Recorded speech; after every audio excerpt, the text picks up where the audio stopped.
ገንዘብ ሞልቶ የተረፋቸው ሀብታሞች በሚከተሉትና በሚመሩት የህይወት ዘይቤ ብዙ ጊዜ ያስገርሙናል። ነገር ግን በወርቃማው ግርማ ሞገሳቸው መማረክ እንደሌለብን ይነገራል። እሱ ብዙዎችን በሚሊዮን ዶላሮቹ ፈገግታ እውነተኛ ማንነቱን ደብቆ በርካቶችን አታሏቸዋል። የዛሬው የወንጀል ታሪካችን ቅኝት ነው። ክቡራትና ክቡራን የዩቲዩብ ቻናላችን ተከታታዮች የዩቲዩብ ቻናላችን ሼር፣ ላይክ እና ሰብስክራይብ እያደረጋችሁ አብራችሁን ቆዩ።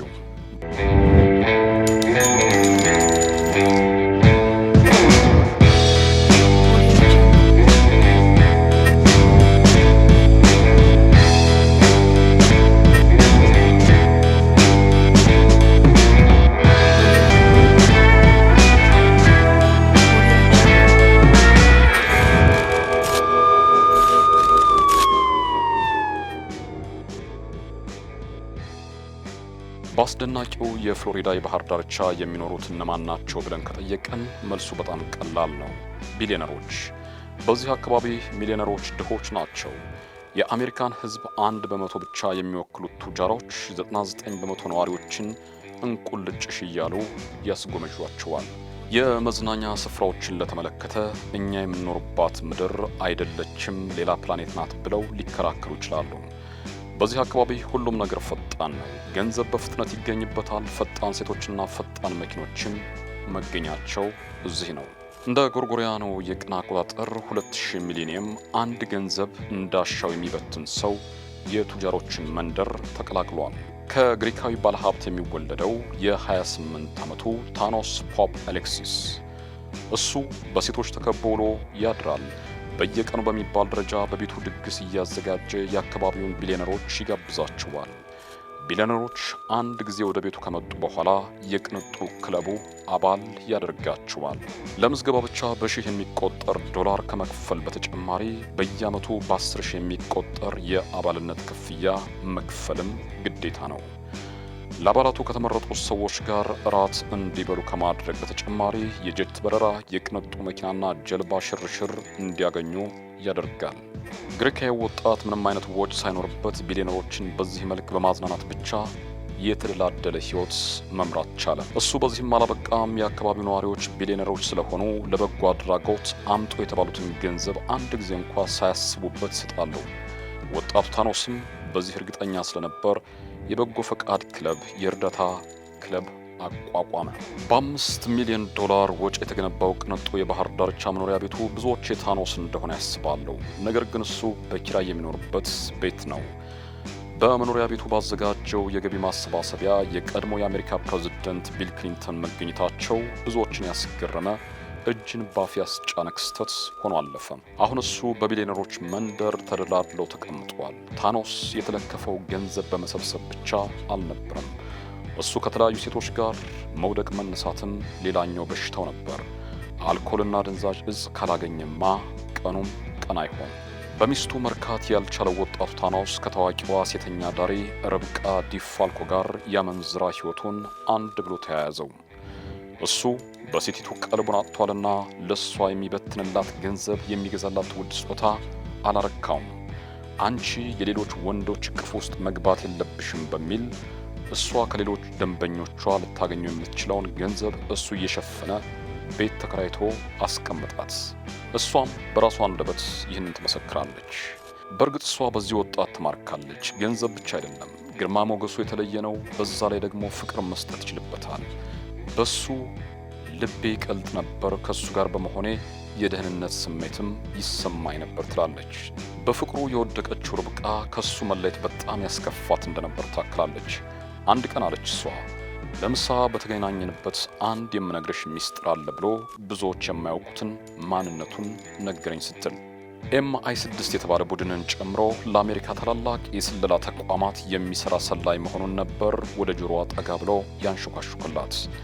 ይህን ሚስጥር ከስራ ባልደረቦች ውጭ ቤተሰቤ እንኳ አያውቅም ሲል አከለላት።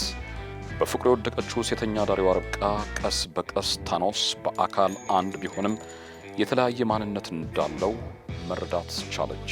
ይህ ሰው በእርግጥም አንድ ሆኖ ሳለ ብዙ ነው። ከበርካታ ሴቶች ጋር አብሮ ይተኛል፣ ልጅ አለው፣ ሚስት አለው። ለርብቃ ደግሞ ሕይወቱ ውጣ ውረድ የተሞላ የስለላ ሰው እንደሆነ አሳምኗታል። በእርግጥም እሷ ታኖስን አለማመን አትችልም።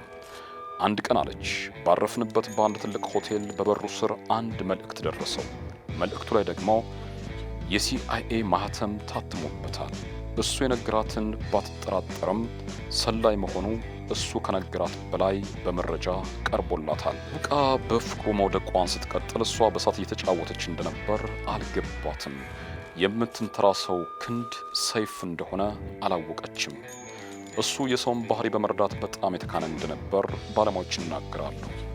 እሱ ከአንድ ሰው የሆነ ነገር ፈልጎ የፈለገውን ነገር ሳያገኝ መቅረት ዘበት እንደሆነ ያክላሉ። እጅ የሚያሰጥበት ዘዴ ደግሞ በጣም ቀላል ነው።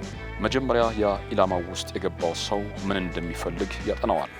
ሰውየው የሚፈልገውን ነገር በመስጠት እሱ የፈለገውን ነገር መልሶ ይቀበላል። ሴተኛ አዳሪዋ ርብቃም በዚህ ዘዴ ነበር እጅ ውስጥ የገባችው፣ በፍቅር የወደቀችው። ሰላይ ነኝ አላት። ከሌሎች ሴቶች ጋር በሚሆንበት ጊዜ የስለላ ተልእኮ ላይ ነኝ፣ በዚህ 2-3 ቀን ውስጥ አንገናኝም ለማለት እንዲመቸው ነበር። ምንም እንኳ ኋላ ላይ የነገራት ታሪክ ስለላውን ጨምሮ የውሸት እንደነበር ታኖስ ቢነግራትም ርብቃ ግን በሱ ዓለም ውስጥ ሙሉ በሙሉ ወድቃ ነበር። እሱን ከቆመችበት ምድር በላይ አምነው ነበርና አንድ ጥያቄ በአእምሯ ይመላለሳል። ሰላዮች ሰው የሚገድሉበት አጋጣሚ አይጠፋም። እሱ ደግሞ ሰላይ ነው። ስለዚህ ምናልባት እኮ ሰው ገድሎ ይሆናል የሚል ጥያቄ በአእምሯ ታወጣ ታወርድ ጀምራለች። አንድ ቀን ፍራት ባያለች ሰው ገድለህ ታውቃለህ ሆይ ስትል ጠየቀችው። አንተ ጥሩ ሰው ነህ፣ ዓላማህ ደግሞ መጥፎ ሰዎችን ማስወገድ ስለሆነ ብላ መልሱን ጠበቀች።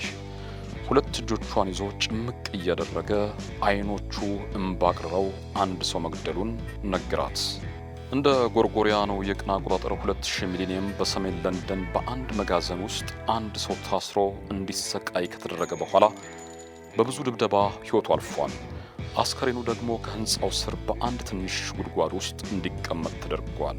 የከተማው ፖሊስ ባደረገው አሰሳ አስከሬኑን ያገኘ ሲሆን አስከሬኑ የ57 ዓመቱ ቻርሊ ክሪስቲያን ነበር።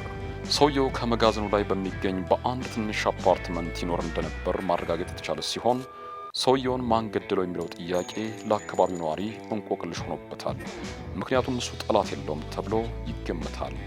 ዝንብ እንኳ ገድሎ የማያውቀውን ምስኪን ሰው ላይ ማን እጁን ያነሳል ሲሉ ይጠይቃሉ። ፖሊስ የዚህን የግድያ ወንጀል እንቆቅልሽ ለመፍታት ድፍን 7 ዓመታትን እንቅልፍ አጥቶበታል። ወደ አሜሪካዋ ፓልም ቢች ስንመለስ ደግሞ ታኖስ ፖፕ አሌክሲስ ከቢሊዮነሮች የሚያገኘውን ረብጣ ዶላር እንዳሻው እየበተነው ይገኛል። የአካባቢውን ጉዳይ እየተከታተለ የሚዘግበው ጋዜጠኛ ጆዜ ላምቢር የታኖስ እያንዳንዱ እንቅስቃሴው ጥርጣሬ ፈጥሮበት ስለነበር የዚህን ሰው እውነተኛ ማንነት ለማወቅ መቆፈር ጀምሯል።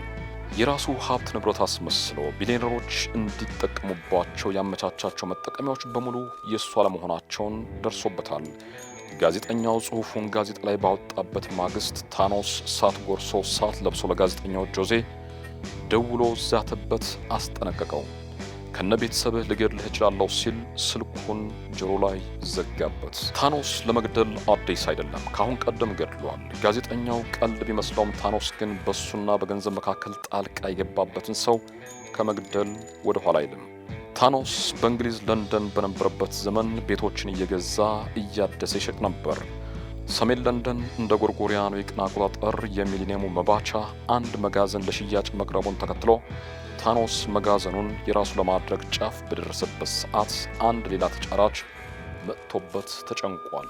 ይህን መጋዘን በፍጥነት ገዝቶ አድሶ ለመሸጥ እንቅፋት የሆነበት ከመጋዘኑ ላይ በትንሽ አፓርትመንት ውስጥ የሚኖረው የ57 ዓመቱ ቻርሊ ነበር። ቻርሊ ከአፓርትመንቱ መውጣት አልፈለገም። ታኖስ ደግሞ ሙሉ ሕንፃውን ለመሸጥ የግድ ቻርሊን ማስወጣት ይኖርበታል። በቂ ካሳ ከፍሎ አሳምኖ ማስወጣት ያልቻለው ታኖስ ይህን በብቸኝነት የሚኖረውን ምስኪን ሰው ለመግደል ወሰነ። ፖሊስ የቻርሊ አስክሬን ማግኘቱን ተከትሎ ታኖስ ጊዜ አላባከነም። ተጠያቂ መሆኑ ስለማይቀር ጓዙን ጠቅልሎ በድንገት ከሀገር ኮበለለ፣ አሜሪካ ገባ። በእንግሊዝ ወንጀል ፈጽሞ በሕግ የሚፈለገው ሰው ጅብ በማያውቁበት ሀገር ሄዶ እንደሚባለው እሱ በአሜሪካ በቢሊዮነሮች መንደር በፓልም ቢች ባለሀብቶችን እያታለለ የምቾት ሕይወቱን መምራት ጀመረ። የለንደን ፖሊስ ይህንን ሰው ይበልጥ እንዲጠራጠሩ ያደረገው ወንጀሉ በተፈጸመበት ስፍራ የሲጋራ ቁራጭ ላይ የታኖስን ዲኤንኤ ማግኘቱን ተከትሎ ነበር። ለምን ያንተን ዲኤንኤ የያዘ የሲጋራ ቁራጭ ወንጀሉ በተፈጸመበት መጋዘን ውስጥ ተገኘ ሲባል ወንጀሉ ከመፈጸሙ በፊት መጋዘኑን ለመግዛት እመላለስ ስለነበር ሲል ክዶ ለመከራከር ሞክሯል። በሌሎች የሲጋራ ቁራጮች ላይ ደግሞ የሁለት ሰዎች ዲኤንኤ ተገኝቷል።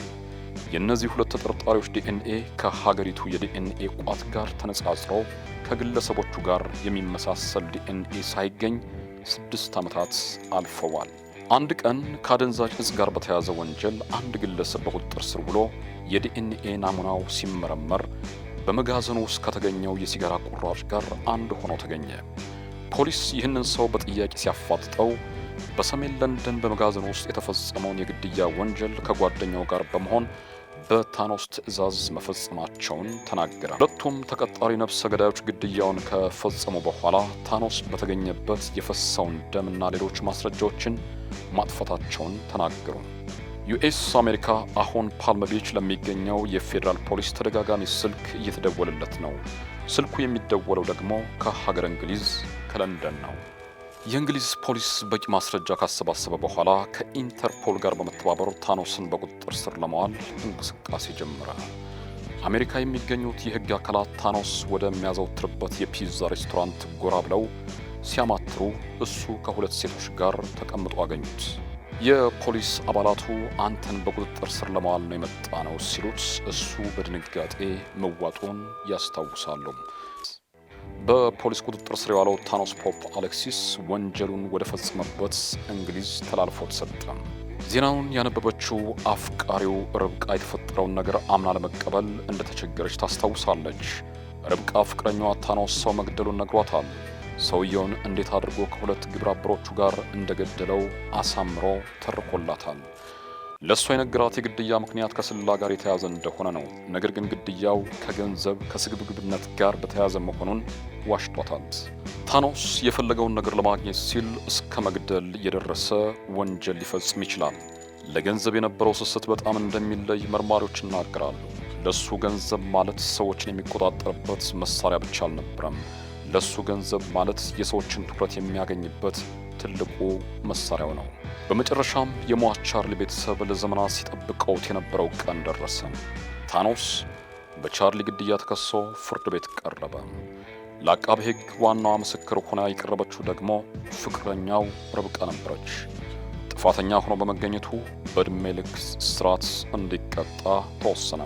ርብቃ ፍርድ ቤት ቀርባ በዚህ ጨካኝ ሰው ላይ በመመስከሬ በጣም ደስተኛ ነኝ፣ እሱን ከሕይወቴ ማስወጣቴና ለፍትህ መቆሜ ያኮራኛል ትላለች። ሰላም።